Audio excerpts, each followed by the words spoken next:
welcome to today's On This Day in Tudor History. I'm Claire Ridgway. I'm founder of the Tudor Society and Anne Boleyn Files websites, and also author of several history books, including this one, On This Day in Tudor History, which served as the inspiration for these daily videos.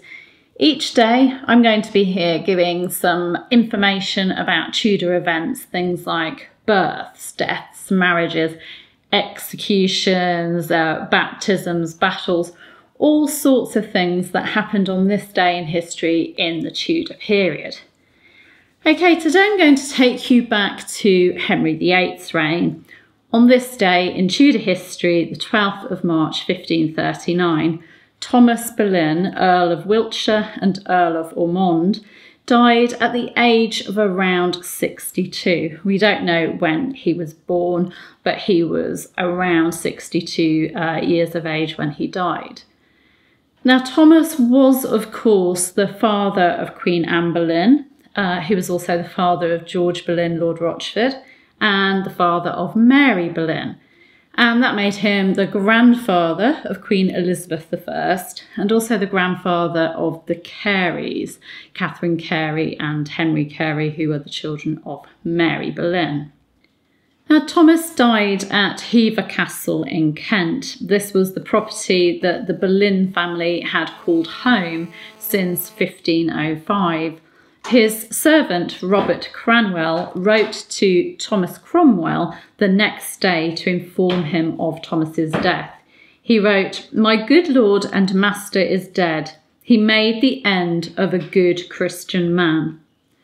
Now, Thomas's ex-son-in-law, King Henry VIII, ordered masses to be said for Thomas's soul. Now, Thomas had served the king very loyally as diplomat, as a privy councillor, as comptroller of the household, treasurer of the household, and also Lord Privy Seal. But he had, of course, fallen out of favour when his son and daughter, Anne Boleyn and George Boleyn, fell in May 1536. They were charged with incest, and the bells are ringing out for those charges. They were charged with incest and also with plotting to kill the king. And that led to, of course, Thomas and the whole family falling out of favour. He was stripped of his office of Lord Privy Seal on the 29th of June 1536, so just over a month after his children had been executed. And 3 days later, this title was given to Thomas Cromwell, who was, of course, the king's right-hand man at the time. At this point, it's thought that Thomas probably retreated to the Boleyn family home at Hever to grieve with his wife Elizabeth and just sort of lick his wounds and come to terms with things.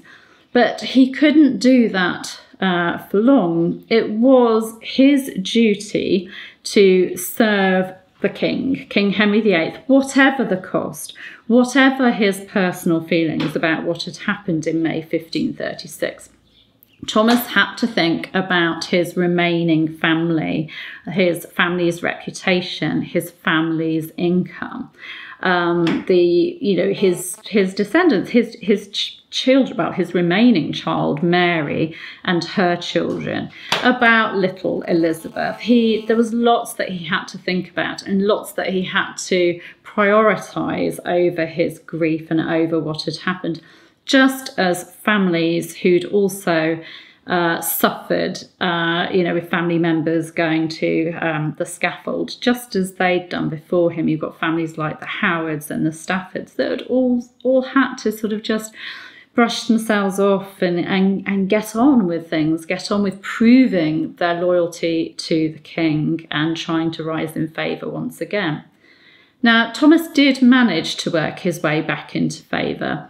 He was present at the christening of Prince Edward, the future King Edward VI, in October 1537, and historian Eric Ives noted that Thomas was diligent in attending Order of the Garter functions, and that at one point he even lent Thomas Cromwell his chain and best garter, which must have been quite a difficult thing to do. This man who had been heavily involved in the falls of, George and Anne, Thomas Boleyn, had to help Thomas Cromwell at that point. He just had to put his feelings to one side. He was back properly at court by January 1538, we know that, and in July 1538, 3 months after his wife Elizabeth had died, it was rumoured around court that Thomas was going to marry Lady Margaret Douglas, who was King Henry VIII's niece. Now, this might have been just a very silly rumour, might have been a misunderstanding. This rumour is recorded in a letter to Lady Lisle, who was in Calais, by one of her servants who would update her on things that were happening at court. So it might just have been silly gossip, but even so, it shows that at that point, Thomas had risen in favour enough for this rumour to be going round that he was going to be marrying the king's niece. And the fact that King Henry VIII ordered masses to be said for Thomas's soul after his death in March 1539 also points to Thomas being back in high favour by that point. Now, following his death, Thomas was laid to rest at St. Peter's Church, Hever, which would have been the family's place of worship. You can visit the church today. It's situated on the green just outside Hever Castle, so it's definitely worth visiting when you visit the castle. His tomb is topped with a beautiful brass memorial. It is said to be one of the finest brass memorials in England. And it depicts Thomas dressed in his Order of the Garter costume. He's dressed as a Knight of the Garter. And above his right shoulder sits his daughter Anne Boleyn's falcon crest. She had the falcon as her badge. And at his feet is a griffin. And the inscription reads, "Here lieth Sir Thomas Boleyn, Knight of the Order of the Garter, Earl of Wiltshire and Earl of Ormond, which deceased the 12th day of March in the year of our Lord 1538. Now, Thomas died before Lady Day, which was on the 25th of March.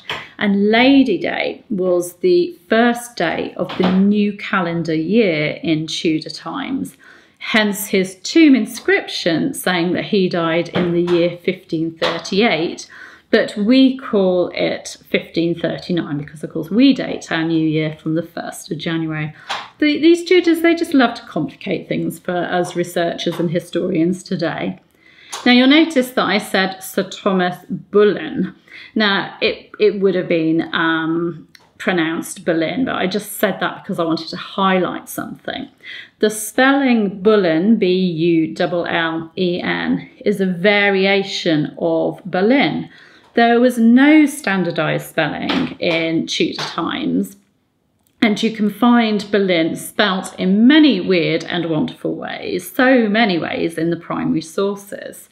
It's funny because I'm quite often reading primary source and you'll get one word spelt in 2 or 3 different ways in the same sentence. It is crazy how, the writer just couldn't pick one spelling. You have king spelt K-I-N-G, K-Y-N-G, K-Y-N-G-E, K-I-N-G-E. Oh, in the same sentence or in the same paragraph, and it's just mad. But you get so many spellings of Boleyn in the primary documents. And it's often said that the Boleyns tried to Frenchify their name or to make it a bit more posh and upmarket by changing it from Boleyn to Boleyn. But that is a myth. It's all about just the not having standardised spelling at the time. And I'll give you a link to an article I wrote on the various spellings of Boleyns. By the way, Thomas's son Henry, who died in childhood, is also buried at the church, St. Peter's Church in Hever. And if you go near to Thomas's tomb, you'll find a little brass cross, a small brass memorial set into the floor for him. And there's an inscription as well. Now, I know that some people will look at the subject of this video today and, the fact that Thomas Boleyn died on this day in Tudor history and say, oh, good riddance, he deserved it. He deserved to die on the scaffold, not a natural death. I'll have all kinds of comments. But they're basing that on the fictional portrayals of Thomas Boleyn that we see in some novels, this prevalent, bad Thomas Boleyn, which we've also seen in series and in movies and that baddie. But Thomas Boleyn was not that man. Yes, he was gifted. Yes, he was ambitious. But he wasn't a pimp who pushed his daughters at the king, into the king's path to gain favour. He was already a royal favourite before either of his daughters became involved with the king. He'd started being a royal favourite in the reign of King Henry VII. He really had no need to pimp his daughters to the king to gain favour. But that is the prevalent picture of Thomas Boleyn that we have, and he's often blamed for, the fall of Anne and George, and he's just made out to be this Tudor baddie. But on the anniversary of his death, I'd like to remember him as a gifted man, a man who gave his children a good education and opportunities that many did not have. He was a very enlightened, humanist Renaissance man, and as someone who served the king loyally, no matter what the cost, who did his duty, who did what he had to do. And if this has piqued your interest in Thomas Boleyn, then you can see my video on Thomas and Elizabeth Boleyn that I did a few years ago, which goes into more detail about who they actually were and also the myths about them. And just, I correct some of the myths about them, sort of basing it on historical evidence. So I'll give you a link to see that video as well. Anyway, thank you for joining me today. I'll be back tomorrow with some more Tudor goodies. You can, of course, subscribe to my channel by just clicking on that subscribe button there. You can hit the bell to be notified of new videos as well. And thank you for all the comments that you leave on the videos. I really do enjoy reading them. And if you've liked this video, also give it a thumbs up, a like. Thank you for following. I'll see you tomorrow. Take care. Bye-bye.